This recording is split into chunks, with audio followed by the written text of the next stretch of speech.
So today I'm going to be talking to you about opportunity. I'm going to talk about opportunity with a story. This is a story about Oscar. This was about 3 or 4 years ago. I was living in Kyushu, Japan, which is the southernmost part of Japan. I was living in this tiny prefecture called Saga, Saga, Saga, like Saga, like sagacity. And so Saga is a very, very rural prefecture, probably one of the most rural in Japan.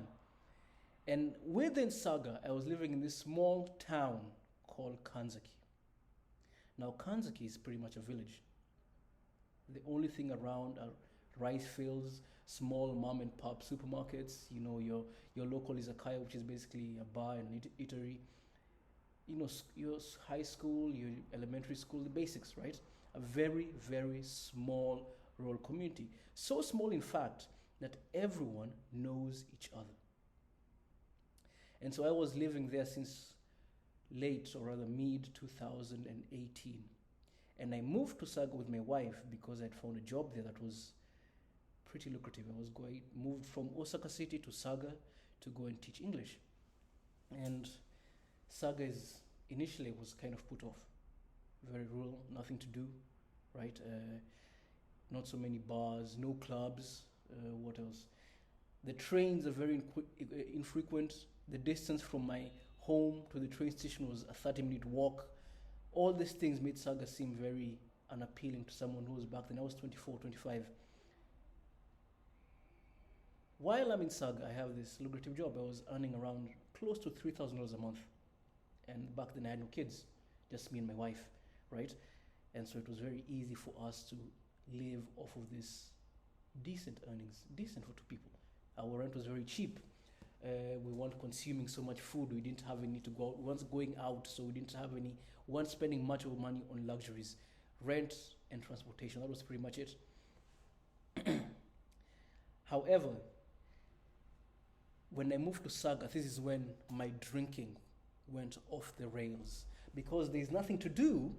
Someone like me who already enjoyed drinking, I found a way to drink without having the bars and the clubs. So what I will do is I will buy cans of alcohol in the middle of the night and just walk for hours and hours around the Kanzaki town, just walk for hours and hours and hours and come back home early the next morning and just puke in the household.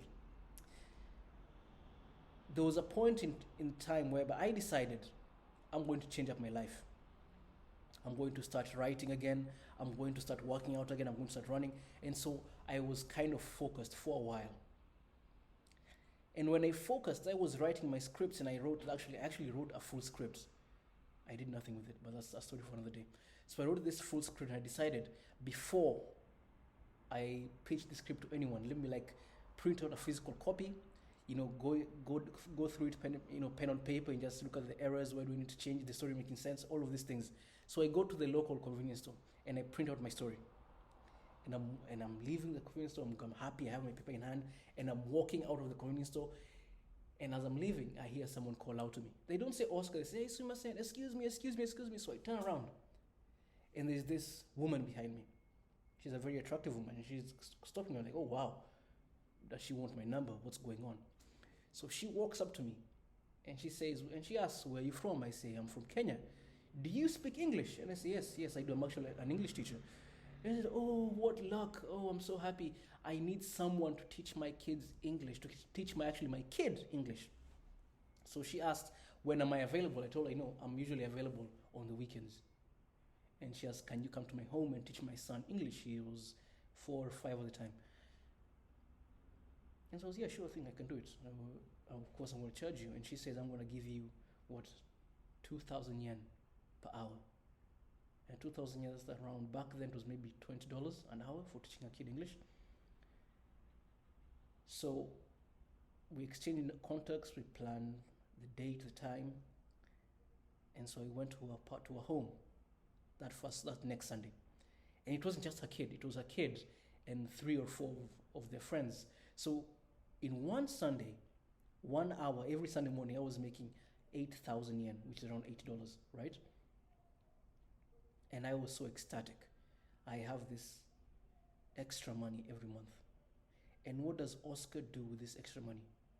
Oscar decided that since I have an income, I'm I'm going to use that income like from my regular salary, pay for the rent, the electricity, all these things, and I'm going to pocket this weekly 8,000 yen. And this 8,000 yen, I'm going to use this 8,000 yen to drink.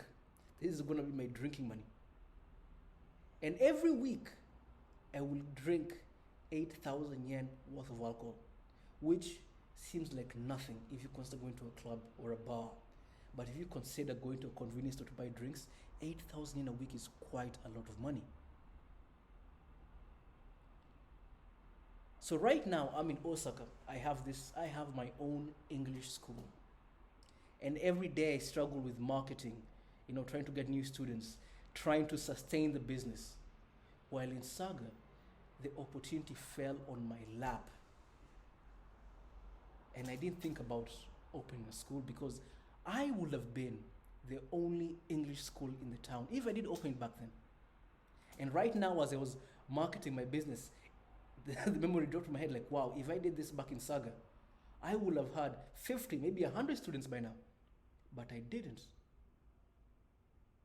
because I was not focused, because I gave way to expedience. I only wanted to get drunk. I wanted the money I had earned through this business venture to sustain my addiction. I was confused. I was possessed. And you see, that's the thing. How many opportunities do you have in your life that you do not see because you have been possessed? And I use the word possession because, whether it's alcoholism, drug abuse, porn addiction, laziness and procrastination, how many opportunities do you miss because of all of these things? I guarantee you, if you were to sit down, and let me give you another example. Recently, I was published in the Japan Times. And how did this come about? Because for a period of time, I would wake up at 4:30 every morning, go to the gym, come back home, and start writing for 1 hour. And someone that I met eventually read some of my work, and he asked me, have you ever considered being published in a newspaper? Because I was focused on my writing. It's like I found the opportunity when I was already prepared, right? Now in Saga, I had the opportunity, but I let other things lead me off track. I let the alcohol lead me off track. And so now I am here in Osaka with a business, and I'm asking myself, what is the next right thing? What can I do to grow my business, grow myself? Because it is very hard to have a business, like I'm struggling to keep the lights on, right? It's not easy, but maybe this is one of the things whereby I need to learn this lesson. Every mistake I made in the past is kind of glaring in my face right now. And I have to think about the future. What can I do next? What is the next right thing?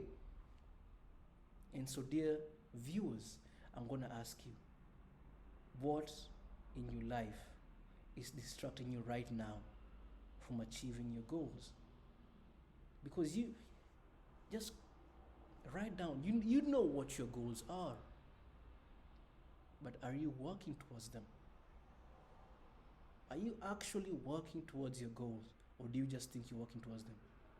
Because if your goal is to be, to join the NBA, for instance, training for 30 minutes a day isn't going to cut it, right? You know what I mean?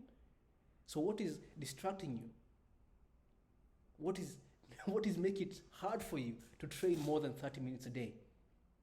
What do you feel like you're doing wrong? And if you close your eyes and write down for 5 minutes, you'll figure out what you're doing wrong. And with that, I'm going to bring the video to a close. And thank you all for listening. Amen.